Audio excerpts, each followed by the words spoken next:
Bitcoin relative to gold, finding its legs.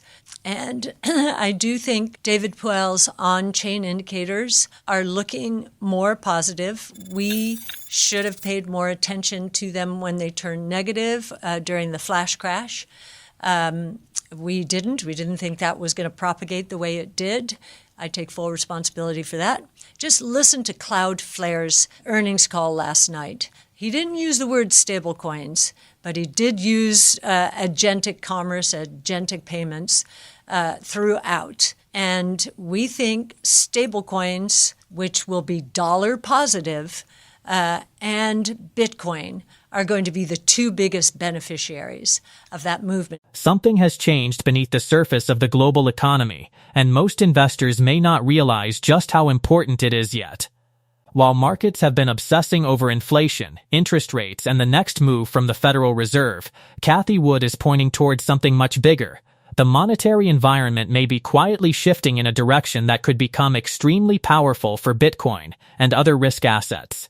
And Wood isn't making that case from a position of blind optimism. In fact, she openly admits that her team underestimated how aggressively Bitcoin's recent weakness would spread after on-chain indicators turned negative.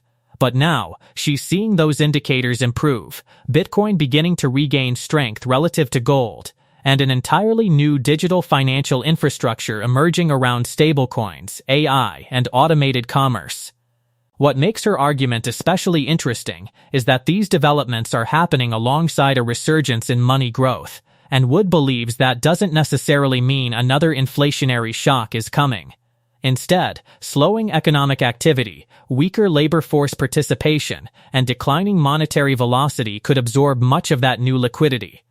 And if she's right, the result could be a very different environment for Bitcoin, technology stocks, and the companies positioned on the leading edge of this technological revolution. Before we get into Wood's Bitcoin outlook, we're going to break down what's happening with Japan and the yen, why Treasury markets could be entering a critical phase, why money growth is accelerating without necessarily reigniting inflation, and finally, why Wood believes Bitcoin could emerge as one of the biggest beneficiaries of the next technological shift.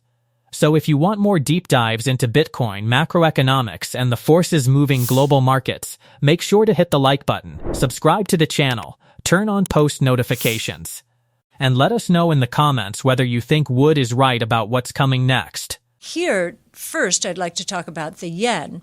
Something very important happened this week with the yen. It is clear now that the Japanese government has said, we are going to support the yen by selling Treasury securities. And year to date, they have sold 5%, almost 5% of their Treasury securities. This week, Treasury Secretary Bessent, and it was famous, it's on X, you'll see his to-do list. One is to intervene on behalf of the yen. But what we didn't know until yesterday is that, or maybe even today, is that the intervention was selling the euros that we have and buying yen, not selling dollars. So that tells us a couple of things. There is some agreement between Japan and the Treasury, perhaps not to sell any more treasuries. That has put pressure on our Treasury yields. And it also suggests that Japan is getting concerned about its inflation rate. Remember, not too long ago, they were worried they'd never get out of deflation. Well, now they're worried about inflation, and they do not want the yen to go down anymore. On this one, let's go into monetary policy a bit more. Here, as opposed to the 4-year annualized rate of change in M2, this is the year-over-year increase in M2, and it's about 5.6. And so, again, just to serve as a guide, you can see in the context of history, this is not at an extreme. It's probably at the midpoint of the range here. Now, will it go higher? It might go higher, but will that cause inflation, CPI-based inflation, to continue moving up? We do not think so. And this will take us back into, while we're talking about inflation, just in the last month, there have been a number of surprises on the low side of expectations for inflation. CPI headline, this would have been for June. We'll get the July one next week, minus 0.4. Core was 0. This is month to month. PPI month to month, minus 0.3. PCE, so personal consumption deflator, that was minus 0.1 for June, and the core was only 0.1. Now, on a year-over-year basis, the consumer indices are still, for the most part, in the threes. The core, headline, headline and core for PCE, headline for CPI. Core for CPI is 2.6% year over year. So we are still wrestling in that 2 to 3% range for that core with the recent increase in oil prices. But why don't we think the CPI here is going to continue following money growth on a year-over-year basis up? First, I've just given you some statistics suggesting we're beginning to see surprises on the low side of expectations. Second has to do with the labor force participation rate that I just discussed with you. As you can see, it is falling pretty rapidly, and I gave you the reasons, the two ends of the spectrum. And this brings us back to, I've marveled at the correlation, you can't say causation, of course, but correlation between the labor force participation rate and the velocity of M2, the rate at which M2 turns over. When people are concerned about their future, they tend to pull back a bit on spending and maybe save a little bit. Now, they've not been able to save much, and I'll get into that in a moment. But I do think this drop in the labor participation rate, the boomers, now they're depending just on their retirement income, so they're probably a little more conservative in their spending. And on the other side, the young people, 16 to 24-year-olds, they're probably a little concerned as well. And maybe everyone's concerned, but we did say that the participation rate of the prime age did go up. So that's a little bit of good news on there.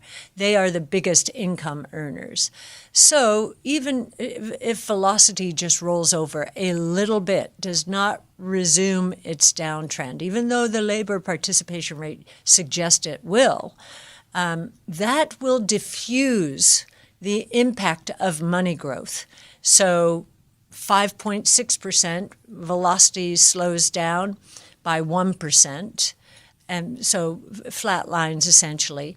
That will take 1 percentage point out of the power of the 5.6% monetary growth.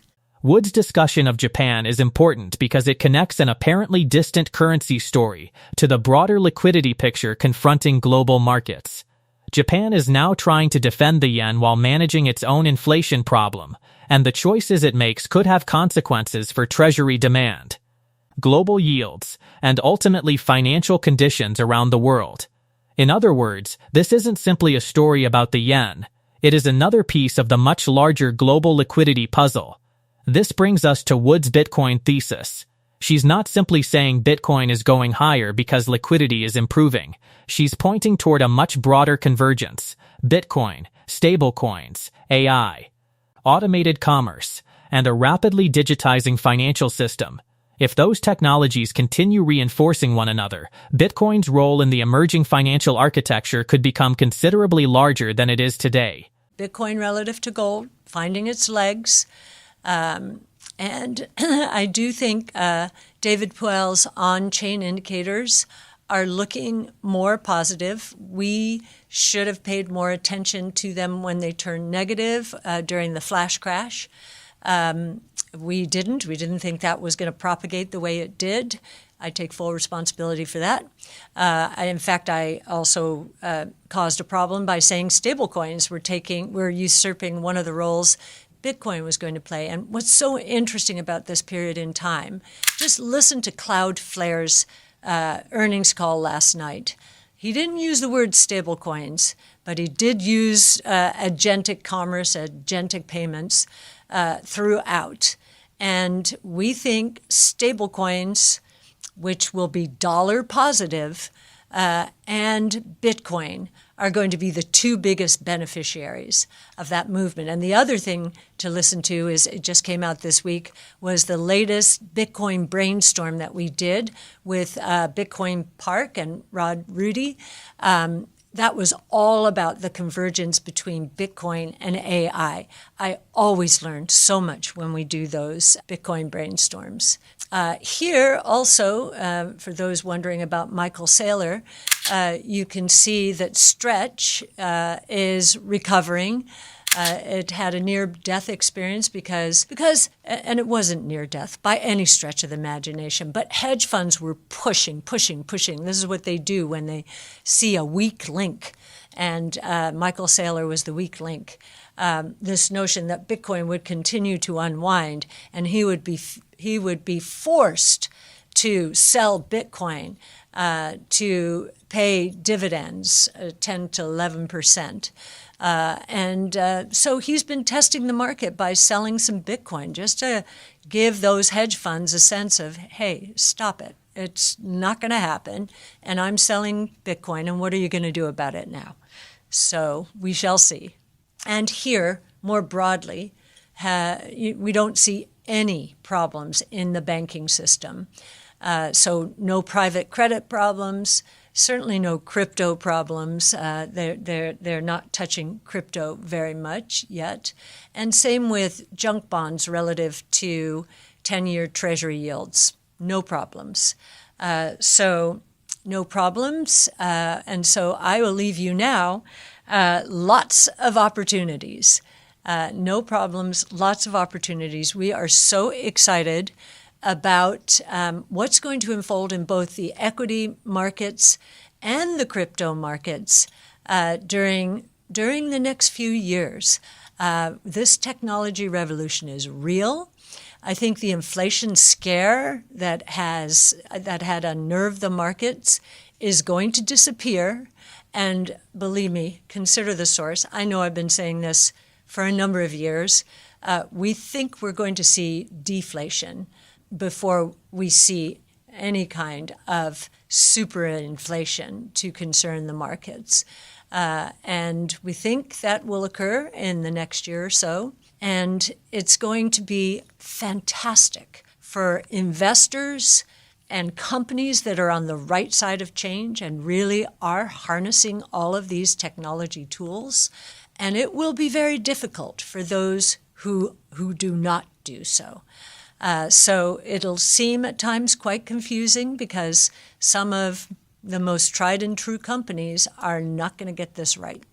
And it is up to those of us in the equity markets, especially active equity management, with the help of prediction markets, which I think is going to bring more active equity management back. It is up to those of us who are watching this technology revolution unfold from our vantage point to pick the right stocks. And no, we're not always going to get it right. You know, in our business, the saying is if you're right 60% of the time, you're going to have a golden record. And now that we've gotten through a very difficult time for innovation with interest rate scares, inflation scares, wars, and so forth, and we've climbed the wall of worry, I think the wall of worry is going to be a lot more fun for those of us who are dedicated to helping our clients discover and invest in the companies who are going to lead us during this revolution. Put all of the pieces together, and Wood's argument becomes much more than a simple Bitcoin price prediction. Japan is attempting to stabilize the yen. Money growth is returning. Labor market dynamics are changing. Monetary velocity may be weakening. At the same time, the digital economy is rapidly expanding through AI, stablecoins, automated commerce, and Bitcoin. These forces may look unrelated when viewed individually, but Wood sees them converging into one enormous technological and financial transformation. And perhaps the most important part of her thesis is what she doesn't expect. Wood believes the current inflation scare could eventually fade, and that the bigger surprise may actually be deflation. If technological productivity begins accelerating rapidly enough, AI and automation could increase the supply of goods and services, while transforming how businesses operate. In that environment, simply looking at today's inflation data may not tell investors much about where the economy is ultimately heading. That could create an extraordinary divide between the companies that successfully harness these technologies and those that fail to adapt. Wood believes active investors will increasingly have to identify the businesses capable of leading this transformation, rather than simply relying on yesterday's market leaders. And if Bitcoin, stablecoins, AI, and automated commerce really are converging as rapidly as she believes, the implications could extend far beyond the crypto market. For Bitcoin specifically, Wood's message is striking. After acknowledging that the recent downturn was more severe than she expected, she now sees on-chain conditions improving, Bitcoin regaining strength relative to gold, and the digital asset ecosystem becoming increasingly intertwined with the next generation of financial technology. Add a potentially less inflationary macro environment to that equation, and you can understand why Wood remains so optimistic about the years ahead. Of course, none of this guarantees that Bitcoin or any individual asset will move higher in a straight line. Markets can remain irrational, liquidity can change direction, and even the most compelling technological revolutions produce winners and losers. But Wood's central message is clear: the next phase of the technology revolution may be far more powerful than the market is currently pricing in, and Bitcoin could be one of its biggest beneficiaries. If you enjoyed this breakdown, make sure to like the video, subscribe to the channel, and share this with someone who follows Bitcoin and the global economy. And I want to hear from you. Do you agree with Cathie Wood that we're moving toward a deflationary environment? And could Bitcoin be one of the biggest beneficiaries of this technological revolution? Let me know your thoughts in the comments below. Thanks for watching, and I'll see you in the next video.